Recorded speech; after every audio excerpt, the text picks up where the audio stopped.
সারা বাংলায় খবর দে,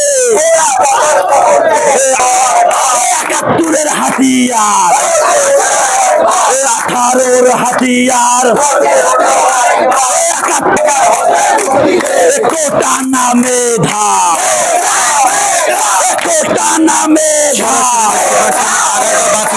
আপোষ না সংগ্রাম, আপোষ না সংগ্রাম, কোটা না মেধা, মেধা, কোটা না মেধা, আপোষ না সংগ্রাম, আপোষ না সংগ্রাম,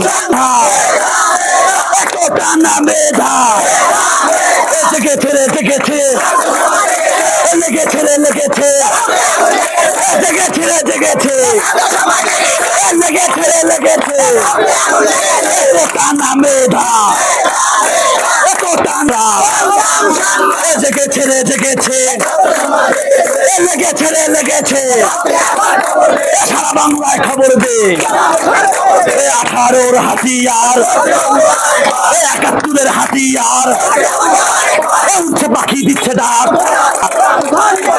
চাকরি নয়তো বুলেট দে, চাকরি নয়তো বুলেট দে,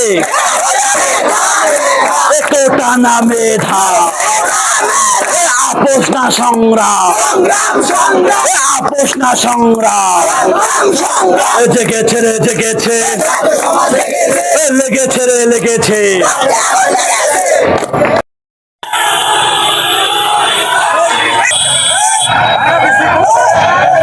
বিক্ষোভ চলছে, বিক্ষোভ, ছাত্র আন্দোলনের বিক্ষোভ।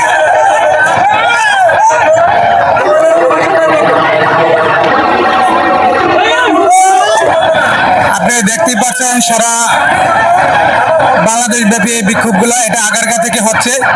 সব গাড়ি বন্ধ করে ছাত্র আন্দোলন চালাচ্ছে।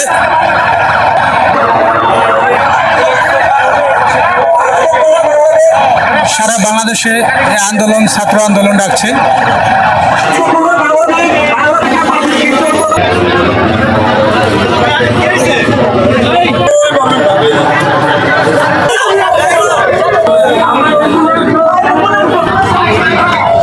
বিক্ষোভে গাড়িগুলো সব বন্ধ হয়ে গেছে।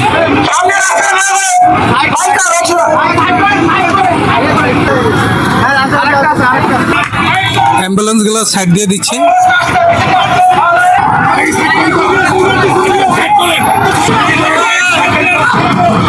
ছাত্র বিক্ষোভের কারণে আগারগাঁ বাস স্ট্যান্ড, এখানে সবগুলো গাড়ি একত্র জমে গেছে।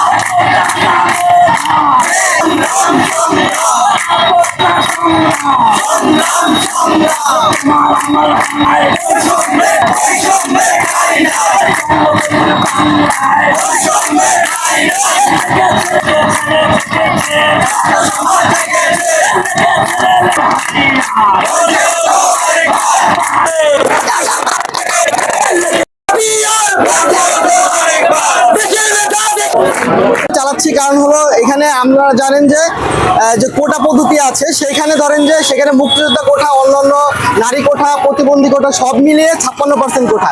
সো 100 জন স্টুডেন্ট হলে সেখানে কিন্তু 56% মানে 56 জন মানে কোঠাতেই তারা চাকরি পাবে। হ্যাঁ, এখন স্বাধীনতার 53 বছর পর এসে যদি 56% কোঠা দিয়ে চাকরি পেতে হয়, এবং সরকারের একটা নতুন প্রত্যয় সেটা হলো তারা স্মার্ট বাংলাদেশ গড়বে। সো 56% কোঠা দিয়ে মেধাবীদের বাদ দিয়ে কিভাবে তারা স্মার্ট বাংলাদেশ গড়বে?